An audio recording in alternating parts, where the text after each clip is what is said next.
Than Heather Dinich, who's been in Grapevine, Texas. She keeps her finger on the pulse of the committee throughout, but even Heather, no matter how much she knows, Heather, you can be surprised at an outcome from there. How surprised were you with the committee's final rankings? Here, let's have a look at it. I think we've got it. Let's see it. Okay, good. Oh, well, are you hoping for something, Heather? I'm hoping to be right, Reese. Heather, I thought for a second Heather was like, I'm busy. I missed church this morning. I'm caught in the middle of prayer. But instead, you were just praying to be right. Is that right?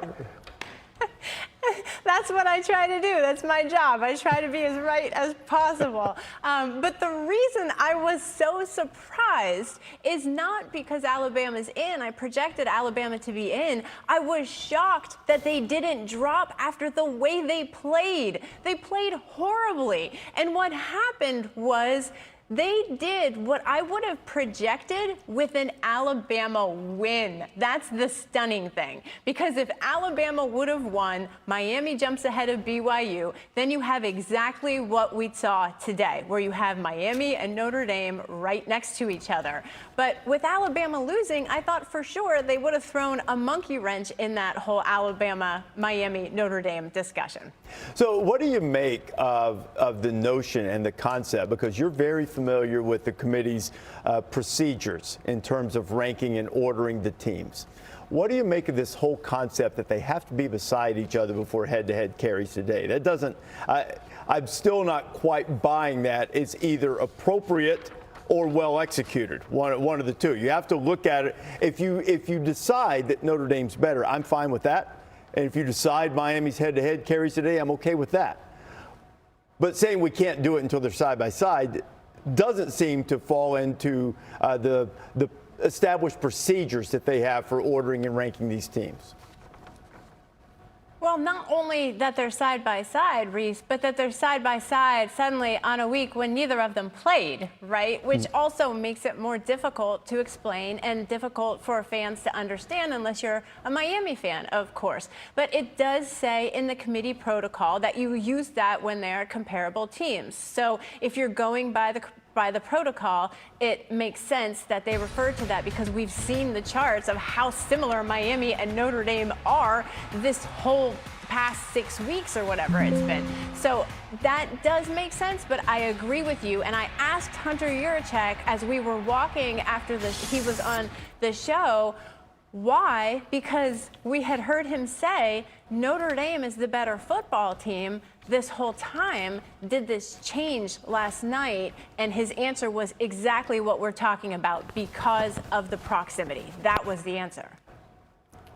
It's not a satisfactory answer, I don't think necessarily. It needs to be evaluated throughout. But from covering this, and it's not the selection committee's job to protect conference championship games or think about the ramifications, nor is it their job to establish what the bracket's going to look like in the future. Their job is to rank the teams. But the result of this ranking, Notre Dame being left out, Alabama not moving after this, what impact does your reporting sense tell you is that going to have on the future of the way the playoff's going to look? Well, two things. One, I will tell you that Hunter told me that there was a belief in the room that Alabama playing in the conference championship game should not be something that they get penalized for. So there's that thought. But to answer your question, I would also say everyone needs to brace for the inevitable, which is this thing is going to expand. The question is when and how many. Greg Sankey, the SEC commissioner, Big Ten commissioner Tony Petitti, they've got to come to an agreement. And so far, they haven't been on the same page. The Big Ten is still pushing automatic qualifiers, considering a 24-team playoff, and there are still others who want the 16-team field. So we'll see where that goes. But to your point, everything that unfolded here today is further looking for evidence, right, that this needs to get bigger. I don't, the thing is, I'm not so sure, Heather, that it just needs to get bigger, though it probably will. If we wind up with more home playoff games, I would be happy with it expanding and getting bigger. I think what you're looking at, this is going to be the most meaningful rankings yet. I think it's going to impact who is selected to play in conference championship games. It might impact whether conference championship games even continue in their current form, at least in some of the big conferences. And also there's the whole Notre Dame question, the scheduling question. There are all of these things that are going to be impacted as a result of these rankings, in which there were no definitive answers in my judgment. All of these teams were so closely bunched. They all had positives, they all had negatives. It was an impossible thing to say, yep, okay, we arrived at the answer key. Well, and to your point, I asked Hunter what was the most difficult part of this whole thing, and he said knowing that one of those three teams was going to be left out. But you're absolutely right. You nailed it. This is an imperfect system. There is not a right answer unless you ask someone who says, no, I'm a Miami fan, and I know what the right answer is. Yeah. It's college football is unequal, right? You've got over 130 teams, and you can talk about tiebreakers. You could talk about conference expansion. You can talk about conference championship games. All of these things make it really difficult for 12 people in a matter of hours to figure out the best team in the country. And the good news for us, it gives us content throughout the offseason, no matter what happens. Heather, great job as always. Heather Dinich reporting the college football playoff selection committee. There's going to be a lot of fallout from this for sure, but we also have great games. So, that's the thing. The product is so good, you really can't screw it up. Yeah. I mean, no matter what happens, it really doesn't screw up the product. Yeah, the product is great. I'm a big believer in why. Like, why did Alabama get in? It's obviously that the committee liked that four-week stretch where they beat the 4 ranked teams in a row. They liked their strength of schedule, strength of record, and those things overrode what I thought was probably one of the worst losses that we saw all season. And so understanding why they got in, understanding why they didn't even move when losing by 21 to Georgia. And that's the question, and I feel bad for the process reason, and it has nothing to do with which teams get in or don't get in, because I don't care. But I want to understand the process. Why was Alabama handled different than BYU? If we knew at the end we're trying to get these teams together, Alabama lost, and you mentioned in the SEC championship game, they didn't look good. BYU lost in the Big 12 championship, and they didn't look Correct. good. BYU moved, Alabama did not move.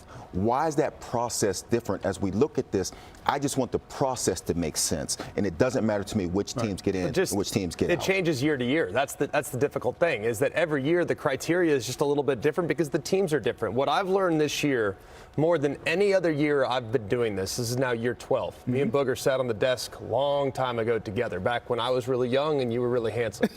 Now I look at where we're going, though. Y'all, the margins are insanely thin. Think about this for a moment. And I don't want to draw bad memories. I think there's in all likelihood, if Notre Dame can handle an extra point snap, we might be having a different conversation in the second game of the year. If you look at, and that's a completely different animal. So the margins now are thinner than they've ever been. You have to be at your best. And guess what? You don't get the week one throwaway anymore. Yeah. Because Notre Dame's on the outside looking in right now because of a week one result. And most coaches don't even know what they have week one, especially with the transfer portal. So there is no preseason. There is no buildup.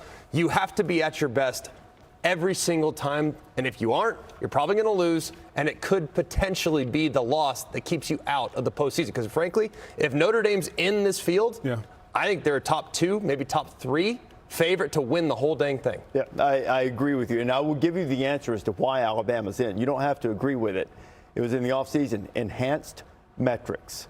The things you said, it's not close. Yeah. I mean, if you look at the paper, it's not close between Alabama and Notre Dame and Miami in terms of strength of record, strength of schedule, all of those things. So it's strength of record is a little bit closer. Strength of schedule is not close. You can scan this flow code right here and pick who you think will win the national championship. AT&T keeping us connected with all the fans at home. Scan that code. Tell us who's going to win it all.